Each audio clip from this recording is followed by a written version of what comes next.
ሰላም ሰላም ውድ የሀገሬ ልጆች እንዴት አደራችሁ? እንዴት ዋላችሁ? እንዴት አረፈዳችሁ? ሰላም ናችሁ ወይ? እኔ ያለው እግዚአብሔር ይመስገን። እናንተ እንዴት ናችሁ? ሁሉም ሰላም? እኔ ጋር ሁሉም ሰላም፣ ሁሉም መልካም ነው። እናንተ እንዴት ናችሁ? ቪዲዮዬን አዲስ ከሆናችሁ ላይክ፣ ሼር፣ ሰብስክራይብ አድርጉ። ላይክ አድርጉ፣ ሰብስክራይብ አድርጉ። አበረታቱኝ፣ በርቺ እናታችን በሉ። በርታ በይ ብላችሁ ኮሜንትም ስጡኝ፣ አበረታቱኝ እላችኋለሁ።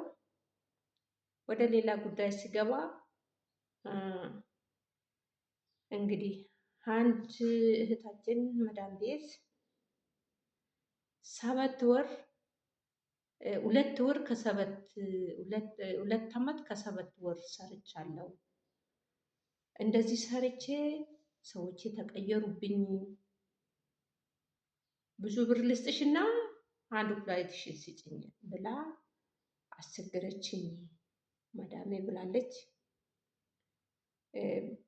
አንድ ኩላሊት ይዛ ገብታ ሀገሯ ላይ በዛ ብር እንድትሰራ ማለት ነው። ምን ጨካኝ እንደሆነች፣ ምን ርኩስ እንደሆነች 2 ዓመት ከ7 ወር ስትሰራ ሰራተኛ ናት ብላ እና ሰራችው። ደስተኛ ሆና አብራ የኖረችው 2 ዓመት ቀላል አይደለም። አዲስ አይደለችም።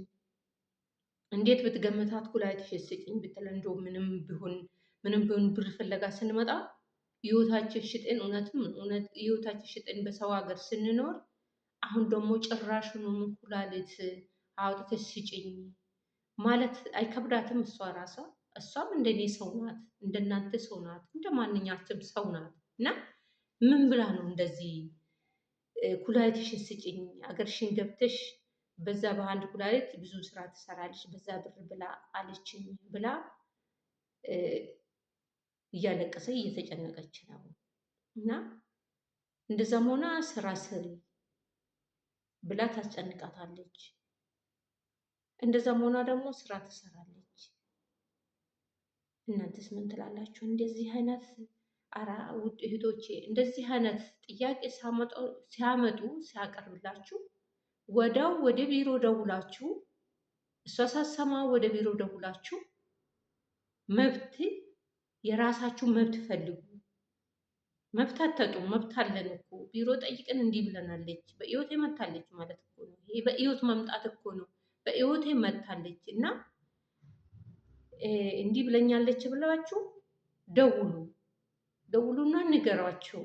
መቼም አታምንም። በዛ ሰዓት እኮ አያምኑም። የራሳቸውን ጥፋት እውነት ነው ብሎ አያምኑ። ሌላ ነገር ነው የምታመጣ በዛ ሰዓት። ግን እንደዛም ሆነ 2 ቀንም አላድርም። እንደዚህ ጥያቄ ሲቀርብልኝ 2 ቀንም አላድርም። ችክ ብዬ ሳልቆጣ፣ መቆጣት ችግር ያመጣል። እነሱ ሳያውቁ ወደ ቢሮ መደወል፣ የነሱ የቢሮ ቁጥሩ እንኳን ባይኖራችሁ ውድ እህቶቻችን፣ ደራሽ እህቶቻችን፣ ደራሽ ወገኖቻችን፣ ወንድሞቻችን፣ እህቶቻችን ብዙ ደራሽ አሉ። ለደራሾቹ አድርሱት። ምሳሌ ሀቢባ የሁሉም ደራሽ ናት። ሙባረክ የሁሉም ደራሽ ነው። ለነሱ አዳርሱት። እንዲህ አይነት ጥያቄ ሲመጣላችሁ ዝም አትበሉ። በህይወታችሁ ላይ ዝም አትበሉ። እንዲህ እየተባለ እኮ አንድ ቀን ይዛው ጭጭ አርጋው ሰውን አምጥታ ሁለቱን ልታወጣባት ትችላለች። ይሄ ቀላል እኮ አይደለም። ህይወት ላይ መፍረድ እኮ ነው። እንዴት ህይወቴ ላይ እፈርዳለሁ? እንዴት አውጥቼ እሰጣታለሁ? ይሄ አሁን እኮ ሐኪም ቤት መውሰድ በቃ አስፈቅደቻት እኮ። ግን እሷ አስፈቅዳ ሴትዮ ልጅቷን አስፈቀደች። አሁን ይዛ ሐኪም ቤት ስትሄድ፣ ሆስፒታል ስትሄድ ሆስፒታሎቹ የልጅቷን ኩላሊት ያስወጣሉ። ምንም ሼም የላቸውም። ለነሱም ብር ይከፈላል። ለነሱም ብር ስለሚከፈል ይሄ የተለመደ ሊሆን ይችላል። ይሄ የተለመደ ነው። ዛሬ ብቻ እኮ አይደለም የተጀመረ፣ ተለምዶ ነው። እና እኛ የመጣነው ሰርተን ለመግባት እንጂ ሰርተን በሽተኛ ሁነን ለመግባት እኮ አይደለም የመጣነው። ኩላሊታችን አውጥተን መሸጥ ማለት እኮ በሽተኛ ሆነን ህይወታችን ማጣት ማለት እኮ ነው። እቺ ልጅ አሁን ቤተሰብ አላት፣ እህቱ አላት፣ ወንድም አላት። እቺ ልጅ የቅርብ የሚያውቃት ልጅ እኮ ናት። የቅርብ ማውቃት እህቷ ከኔ ጓደኛ ናት። እንደዚህ የሚሏት ማለት ነው። በጣም ጨካኝ ናቸው። እውነት በጣም ጨካኝ ናቸው። እና እኔ እንደዚህ ከደረሰባችሁ ማለት ነው ቀጥታ ወደ ቢሮ ደውላችሁ ቀን አትስጡ። ቀን እየሰጣችሁ ህይወታችሁን ታጣላችሁ። ቀን አትስጡ።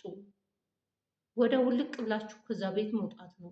ቢሮ ደግሞ ሳን 2 ዓመት ከ7 ወር ማለት እኮ ነዋሪ ናት።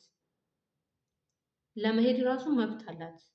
ኮንትራትን ጨርሳለች። እና እንደዚህ አይነት ጥያቄ ሲመጣላችሁ አትቀመጡ፣ አትቆዩ ነው የሚላችሁ ወገኖቼ።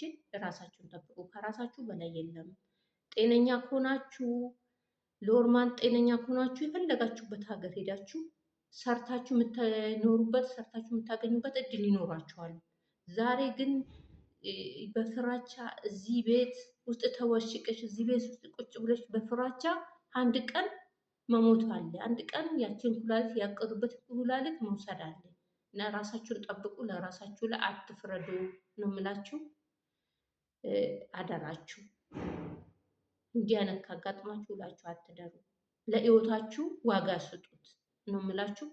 ተረፈ ሰላም ሁኑ። ሰላም ዋሉ። መልካም ቀን። ቪዲዮዬን ላይክ፣ ሼር፣ ሰብስክራይብ እንድታደርጉ እንድታበረታቱኝ። ሰላም ዋሉ። መልካም ቀን። ፈጣሪ ከእናንተ ጋር ይሁን። ሰላም ዋሉልኝ።